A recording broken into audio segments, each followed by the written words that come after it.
Karibu sana mtazamaji wa Channel 10 Plus. Hii ni Plus Weekend. Kama ilivyo kawaida yetu, tunakutana hapa kila weekend kuangalia yale makubwa tuliyokuwa nayo katika taarifa katika juma hili. Mimi ni Witness Matiku, na miongoni mwa makubwa tulionayo katika siku ya leo ni pamoja na Tanzania na Singapore zimetia saini hati za makubaliano kwa ajili ya kuimarisha ushirikiano wa kidiplomasia katika kukuza biashara, uwekezaji baina ya nchi hizo mbili.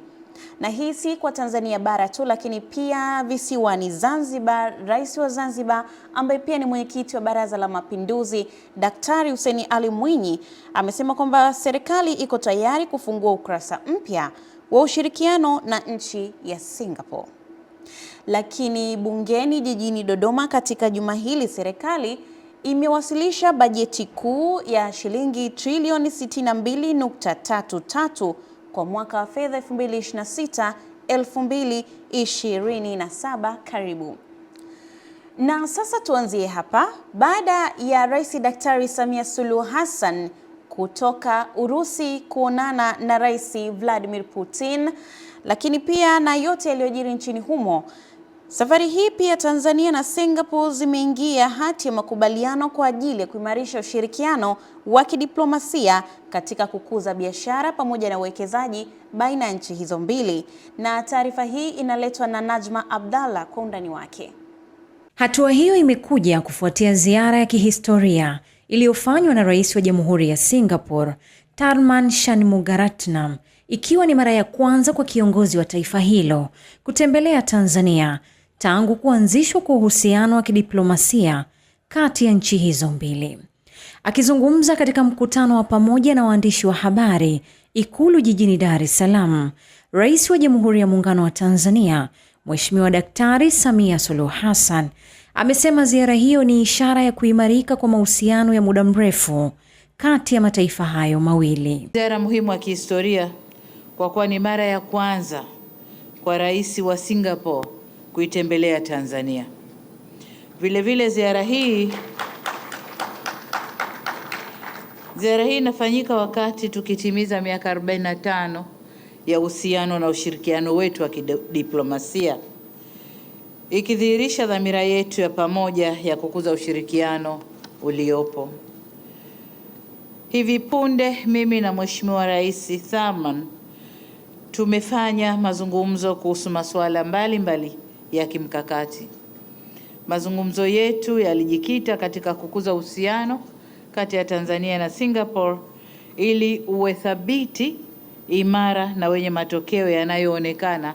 Aidha, Rais Samia amesema licha ya biashara kati ya Tanzania na Singapore kufikia dola za Marekani milioni 299, viongozi hao wamekiri kuwa kiwango hicho bado ni kidogo ikilinganishwa na fursa zilizopo. Tumekubaliana kukuza biashara kati ya nchi zetu mbili. Kwa sasa biashara imekuwa, lakini si kwa kiwango kile ambacho tulitakiwa kuwa. Kwa hiyo tumekubaliana kuangalia njia za kukuza biashara na vile kukuza uwekezaji. Kwa sasa kiwango cha biashara kati yetu ni dola za Kimarekani milioni 299 na uwekezaji ni miradi 36 ya Singapore ndio ipo hapa nchini, na hii haiakisi kiwango cha urafiki wetu. Kwa upande wake, Rais wa Singapore, Mheshimiwa Tharman Shanmugaratnam, amesema dunia inakabiliwa na mabadiliko makubwa ya kisiasa na kiuchumi yanayohitaji mataifa kujenga madaraja ya ushirikiano badala ya kujitenga. We are strengthening the foundations for trade and investment. The avoidance of double taxation agreement that was just signed will give businesses greater certainty and make it easier for them to invest for the long term. We are also advancing cooperation by sharing our practical experience and know-how in industrial park planning, trade facilitation, supply connectivity, and other areas which can support enterprise and job creation. Secondly, we are deepening cooperation between our peoples and institutions. Singapore's development has been built on a simple conviction that a country's most important resource is its people. Katika hatua nyingine, Tanzania imeikaribisha Singapore kufufua ubalozi wake hapa nchini, hatua inayotarajiwa kurahisisha zaidi mawasiliano na ushirikiano wa kiuchumi.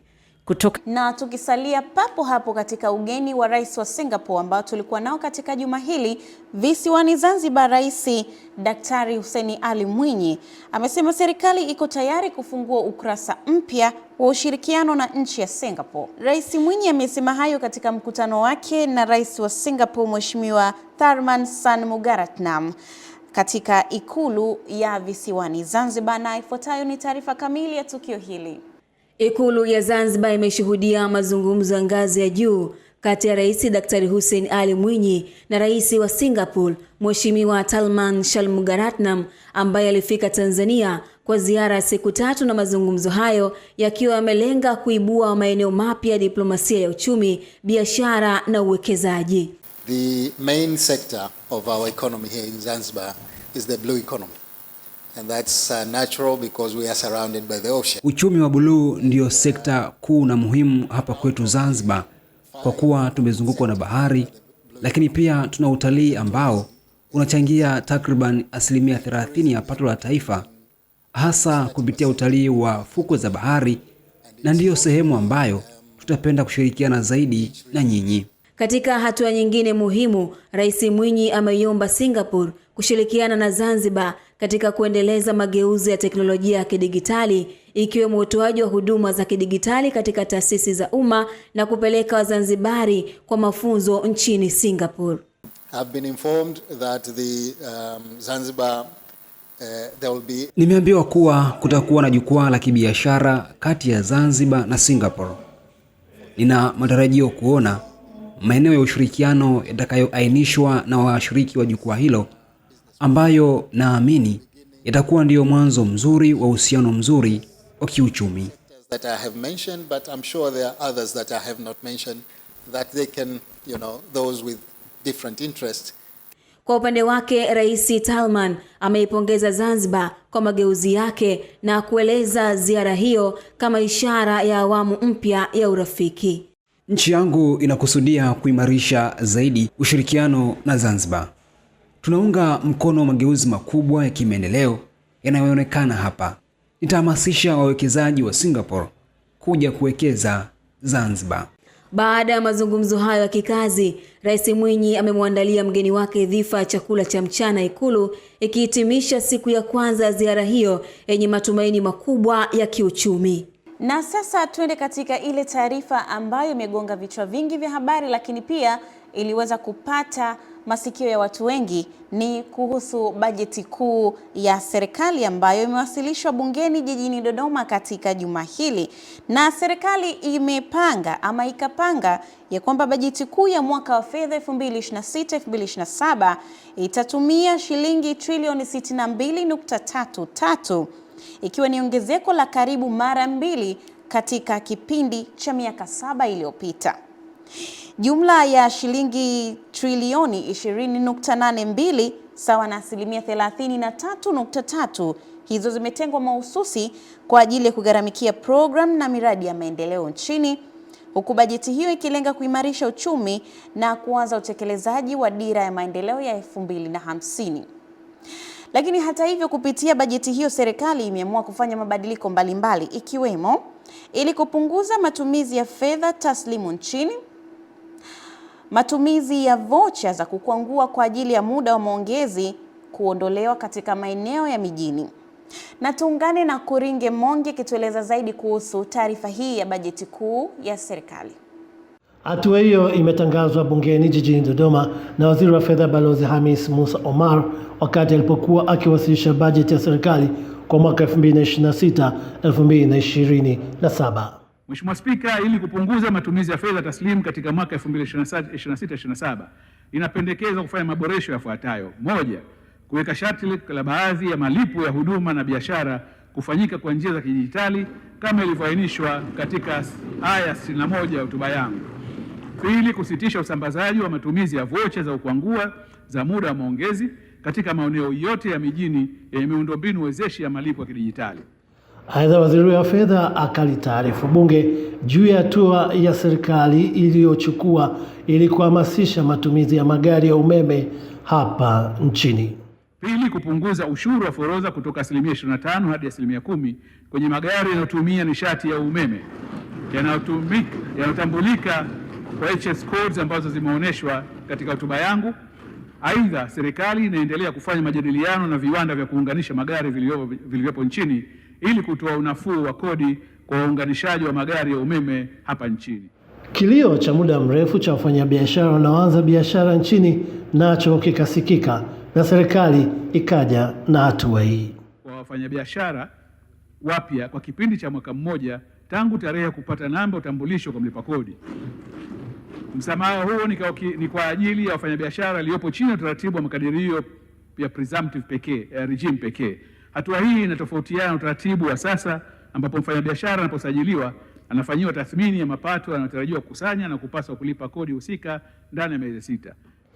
Pamoja na mambo mengine, waziri wa fedha akalitaarifu bunge juu ya uamuzi wa mgawanyo wa mapato ya mifuko ya barabara, nishati vijijini, maji na reli. 70% ya makusanyo kutokana na mifuko hiyo kupelekwa moja kwa moja kwenye akaunti za mifuko tajwa kwa ajili ya utekelezaji wa sheria za mifuko husika. 25% kupelekwa katika mfuko mkuu wa hazina na 5% kupelekwa kwenye akaunti maalum iliyopo Benki Kuu ya Tanzania kwa ajili ya kugharamia uwekezaji wa miundombinu katika maendeleo maalum ya uzalishaji wa bidhaa kwa ajili ya mauzo nje EPZ na maeneo maalum ya kiuchumi SEZ, ikiwemo kulipia fidia kwa ardhi ya wananchi iliyochukuliwa kwa ajili ya ujenzi wa maeneo maalum ya uzalishaji. Serikali imeliomba bunge kuidhinishia makadirio ya makusanyo na matumizi ya shilingi trilioni 62.3 kwa mwaka wa fedha 2026-2027.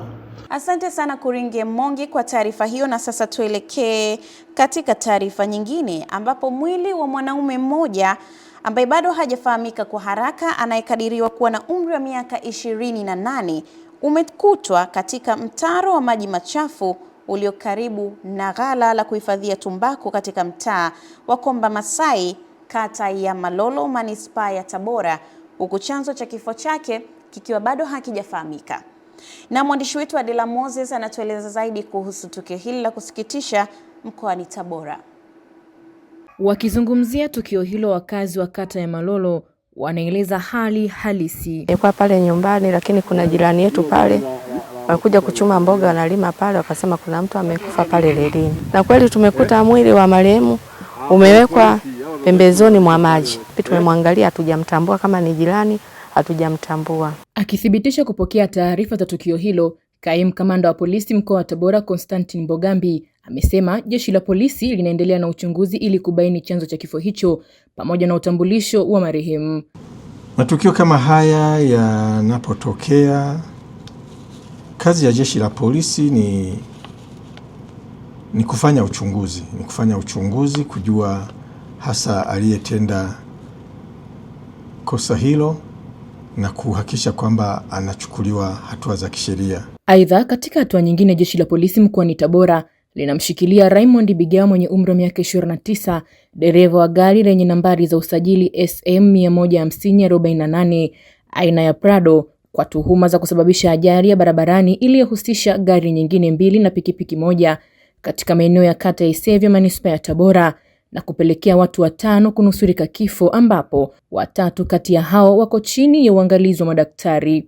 Chanzo cha ajali, dereva wa gari namba SM 15048 kuendesha gari lile kwa uzembe, na pia dereva wa gari hilo anashikiliwa na jeshi la polisi kwa hatua za kisheria. Jeshi la polisi katika mkoa wa Tabora linapenda kutoa wito kwa madereva wa vyombo vya moto kuendesha kwa kuzingatia sheria za usalama barabarani. Kwa upande wake, kaimu mganga mfawizi hospitali ya rufaa mkoa wa Tabora Kitete, Dr. Nathan Joseph anaeleza hali ya majeruhi hao. Na majeruhi hao walikuwa ni 3, ambapo kati yao wanaume ni 1 na wanawake ni 2. Wote tumefanikiwa kuwapa matibabu na hali zao zimeimarika. Asante sana Adela Moses. Na sasa unaingia mkoani Mara ambapo mwanamke mmoja amefahamika kwa jina la Mkambi Maseke mwenye umri wa miaka 43, mkazi wa kijiji cha Kurusaga wilayani Bunda mkoani Mara, amenusurika kifo baada ya kukatwa na panga sehemu za mikono akiwa shambani na mtu anayedaiwa ya kwamba alikuwa ni mume wake kwa jina la Nyamwaga Warioba mwenye umri wa miaka 50. Baada ya kutekeleza tukio hilo, bwana huyo alitokomea kusikojulikana. Na tuungane na Musa Makali akitueleza zaidi kuhusu taarifa hii kutoka mkoani Mara. Kwa na kuinda sana. Ila leo kwa bahati nzuri nimekupata. Akizungumza akiwa katika maumivu makali, majeruhi huyo Mkami Maseke amesema tukio hilo limetokea akiwa shambani. Nimeima mpaka saa 5. Ilipofika muda wa saa 5 nikachukua jembe kurudi nyumbani. Nilipopiga hatua kama 1 2 3 5, tayari huyo mume wangu aliyokuwa amenioa akatokezea kichakani hapo akiwa na panga ameshikilia. Akaanza na kunishambulia. Basi mpaka ikafika hatua ya kushambulia mpaka kiganja kikatoka cha mkono. Mkami anasema ndoa yao ilipofika miaka 5 ilikuwa yenye matatizo. Kipigo na matusi ilikuwa ni sehemu ya maisha yake, na hiki ndicho kilimfanya akashindwa kuvumilia na kuamua kurejea nyumbani. Tulipofika kama miaka 5 huko inavyokuja huko, ilikuwa ndoa kama ya changamoto. Ilifika tu unamuomba tumizi hataki. Mimi mwenyewe ndio nijue toto wakoje, na mimi kafika hatua nikasema sasa nimechoka. Sasa mimi nikapigiwa simu. Nikatoka pale nyumbani nikafika nikakuta tukio tayari limeshafanyika. Yule kijana kwenye matukio ndio tukio la kwanza katika kijiji kile. Na pia kwenye matukio labda ya ugomvi huwa hana. Kwa sasa Mkami anapokea matibabu katika hospitali ya rufaa ya kumbukumbu ya Mwalimu Nyerere, na hapa Daktari Elias Nguti kutoka kitengo cha mifupa anaeleza. Tokea tumempokea hali alikuwa dhaifu, lakini baada ya kuwa tumempatia matibabu ya awali akaimarika na tukaendelea na operation, na mpaka sasa hivi mgonjwa hali iko vizuri. Gumza kwa njia ya simu kamanda wa polisi mkoa wa Mara Pius Rutumo, na hapa anaeleza.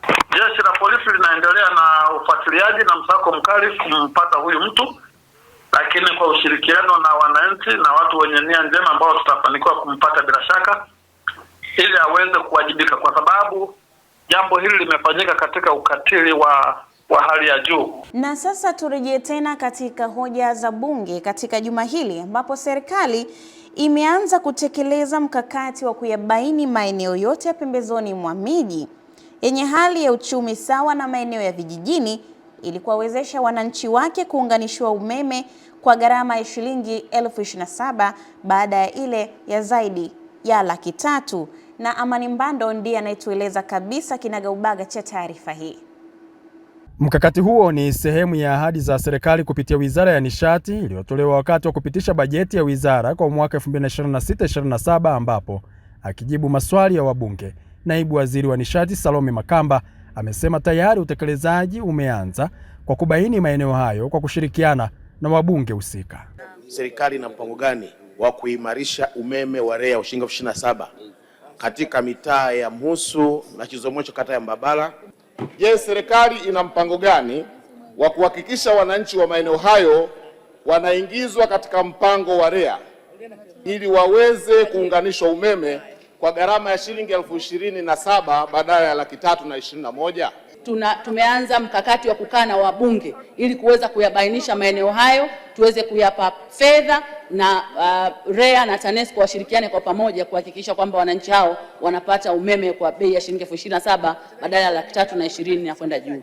Aidha, amesema serikali imetenga zaidi ya shilingi bilioni 150 kwa ajili ya mradi wa ujazilizi wa umeme unaolenga kuunganisha wananchi wa maeneo ya vijijini na huduma hiyo, hususan wale wanaoishi katika maeneo ambayo miundombinu ya umeme tayari imefika. Tunayo zaidi ya bilioni 153 kwa ajili ya kufanya miradi ya ujazilizi kwenye maeneo ambayo wananchi wao wamepita juu hawajanufaika kwa kushushiwa umeme. Wakati huo, Wizara ya Kilimo imeeleza kuwa inaendelea kutekeleza mkakati wa kuwafikishia wakulima elimu ya kutambua mbegu feki za mazao kupitia maafisa ugani, hatua inayolenga kuwalinda dhidi ya matumizi ya pembejeo zisizo na ubora na kuongeza tija katika uzalishaji wa kilimo.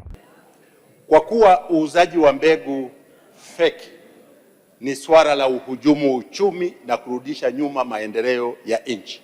Je, serikali iko tayari sasa kuwachukulia hatua kali wale wote watakaobainika wanauza mbegu feki? Tawalazimisha sasa maafisa ugani wote washuke kwenye ngazi za vijiji na kutoa hii elimu ya kutambua mbegu feki na mbegu halisia, ikiwemo kuto kununua mbegu yoyote ambayo haina lebo ya TOSCI. Katika upande wa diplomasia, katika juma hili pia balozi wa Tanzania nchini Algeria, Mobare Matinyi, ametoa wito kwa wafanyabiashara wa Tanzania kushiriki maonesho ya 57 ya kimataifa ya biashara ya Algeria FIA yatakayofanyika kuanzia tarehe 22 hadi 27 Juni mwaka huu jijini Algiers, yakishirikisha takriban makampuni 700 kutoka nchi zaidi ya 40 duniani. Na hii ni taarifa kamili inayofuata. Balozi Matinyi ametoa wito huo baada ya kutembelea maonyesho ya biashara ya Afrika yaliyofunguliwa tarehe 6 Juni mwaka 2026 jijini Algiers na waziri wa biashara ya kimataifa wa Algeria, Kamel Regis, ambapo amesema makampuni kutoka Algeria na nchi 27 za Afrika yameshiriki, na akifafanua kuwa maonyesho hayo ya FIA yatakuwa makubwa zaidi na yatatoa fursa kwa wafanyabiashara wa Tanzania watakaokuja kama washiriki au wageni kupata masoko mapya, ubia, ubunifu, maarifa na kusaini mikataba ya kibiashara katika sekta za kilimo na ufugaji, viwanda, madini, nishati, usafirishaji, ujenzi, utalii, fedha na huduma. Serikali ya Jamhuri ya Kidemokrasia ya Watu wa Algeria imeialika serikali ya Jamhuri ya Muungano wa Tanzania kushiriki katika maonyesho haya, ambapo inatarajiwa kwamba sekta binafsi na sekta ya umma tutashiriki katika maonyesho haya. Itakuwa ni fursa ya kupata masoko mapya, ubia, ubunifu, mbinu za kibiashara, pamoja na kupata mawasiliano na wafanyabiashara na wenye viwanda kutoka nchi mbalimbali duniani. Kwa mujibu wa Balozi Matinyi, kati ya makampuni yaliyoshiriki maonyesho yanayoendelea kwa hivi sasa ni pamoja na kampuni kutoka nchini Jordan ya Riyad Khanie Food Supplies yenye tawi lake nchini Tanzania, lakini pia akiweka wazi wadau mbalimbali aliokutana nao kwa ajili ya mazungumzo ya ushirikiano, ikiwemo uongozi wa kampuni ya Gitex inayomilikiwa na serikali ya Algeria, na kwamba wamekubaliana ifanye ziara nchini Tanzania ili kutafuta ngozi na kuangalia uwezekano wa kufungua kiwanda cha kuchakata ngozi kwa ajili ya viwanda vyake nchini Algeria. Wajasiriamali na wafanyabiashara wa Tanzania mnakaribishwa kushiriki katika maonyesho haya, na yule anayependa kushiriki au kuja kutembea kuona maendeleo yaliyofikiwa na wenzetu wa taifa la Algeria anakaribishwa kupata taarifa zaidi kutoka ubalozi wetu hapa Algiers, ubalozi wa Algeria nchini Tanzania, mamlaka ya maendeleo ya biashara Tanzania TanTrade yaliyopo viwanja vya Sabasaba, au wizara ya mambo ya nje na ushirikiano wa Afrika Mashariki. Na sasa tumalize Plus Weekend kitaifa na taarifa hii kutoka Dar es Salaam Kariakoo, ambapo jeshi la polisi kwa kushirikiana na idara ya uhamiaji imeanza zoezi maalum la kuwatambua na kuwarasimisha vijana wanaofanya shughuli ya kuuza mifuko katika eneo la Kariakoo ama soko la Kariakoo, hatua ambayo inalenga kuimarisha ulinzi na usalama. Na taarifa hii inaletwa kwa undani na mwandishi wetu Chegere. Akizungumza katika uzinduzi wa zoezi hilo, mrakibu mwandamizi wa polisi ambaye ni mkuu wa kituo cha polisi Msimbazi, Eugene Mwampondele, amesema mpango huo utasaidia kubaini wafanyabiashara halali na kuwachuja watu wanaojihusisha na vitendo vya kihalifu. Mimi naamini kabisa katika hatua hii tutaendelea kushirikiana na watu wema kama ninyi UMIKO. Tuendelee kufuatilia taratibu na kanuni za kupata hiyo utambulisho ili tuweze kuwa karibu zaidi na jeshi la polisi wilaya ya Kariakoo. Unapouza mfuko wako, tunajua tunaenda kununua mfuko kwa mtu raia mwema, tunaenda kununua mfuko kwa mtu ambaye amejizatiti kufanya kazi ya uaminifu na uadilifu. Kauli mbiu mjue jirani yako. Nyie ndio ambao mnaweza kutusaidia. Nyie ndio ambao mnaweza kusababisha kwamba fursa hii isiende nje ya Mtanzania. tumsaidie rais wetu kwa vitendo. Mjue jirani yako, toa taarifa ya mtu ambaye unahisi sio raia wa Tanzania, asichukue fursa yako.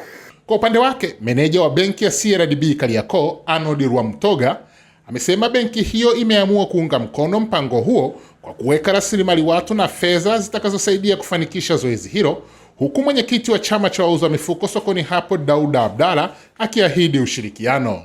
Kwa hiyo sisi benki siku zote tumeanza na kundi hili la wauza mifuko, lakini yako makundi mengi. Kuna kina mama lishe nao pia. Inabidi kuna wale wasusi ambao wanasuka kina dada. Kuna makundi mengi ambayo yapo Kariakoo. Tutakwenda kwa awamu hizo kulingana pia jeshi la mkoa linatupa mwongozo huo. Kupitia zoezi hili basi tunakwenda kuchambua upi mchele, ipi pumba. Kwa hiyo wale ambao walikuwa ni wahalifu basi ni wakati wao sasa kukimbia. Naam, na kwa taarifa hii ya vijana wanauza shughuli za mifuko katika soko la Kariakoo, tunapata wakati wa kuungana na Lulu Ali atueleze yale tuliyokuwa nayo kimataifa katika juma hili. Huyu hapa Lulu Ali. Katika upande wa kimataifa, tuanze huko Pakistan ambapo Wizara ya Mambo ya Nje ya Pakistan imesema kuwa juhudi za kidiplomasia za kujaribu kusitisha vita kati ya Marekani na Iran bado zinaendelea licha ya kuongezeka kwa mashambulizi ya kijeshi kati ya mataifa hayo mawili. Akizungumza na waandishi wa habari mjini Islamabad, msemaji wa wizara hiyo Tahir Adrabi amesema Pakistan inaendelea kutumia njia za mawasiliano na pande zote mbili kwa lengo la kusukuma mbele kile alichokiita suluhisho la mazungumzo, kwani amekiri mazingira ya sasa hayatoi matumaini makubwa kutokana na mfululizo wa mashambulizi mapya. Marekani imeshutumu Iran kwa kuchukua muda mrefu bila sababu za msingi katika mazungumzo ya kutafuta suluhu ya kudumu na kufanya mashambulizi mapya dhidi ya maeneo ya kijeshi yanayohusishwa na Iran, hatua ambayo imechochea Tehran kujibu kwa mashambulizi ya kulipiza kisasi. Na huko Ujerumani, kansela wa Friedrich Merz amesema serikali yake itaendelea kuisaidia Ukraine katika vita vyake dhidi ya Urusi, akisisitiza kuwa msaada huo ni muhimu kwa usalama wa Ulaya na kwa kulinda misingi ya sheria za kimataifa. Akihutubia bunge la Ujerumani Bundestag, Merz amesema lengo la serikali ni kufikia amani ya haki na ya kudumu itakayozingatia pia maslahi ya usalama wa Ujerumani, kwani mzozo huo una athari pana zaidi ya mipaka ya nchi hiyo. Hata hivyo, Merz ameikosoa vikali chama cha mrengo kulia cha Ujerumani cha AfD kutokana na msimamo wake kuhusu mzozo huo, akisema safari zilizofanywa na baadhi ya wabunge wa chama hicho kutoka Ujerumani na kwenda Urusi katika wiki za hivi karibuni. Lula Ali, kimataifa. Asante sana Lulu Ali kwa taarifa hizo za kimataifa, kwani hapo ndipo ilipo nukta ya Plus Weekend katika juma hili. Jina langu ni Witness Matiku, karibu tena katika juma lijalo. Kwa heri.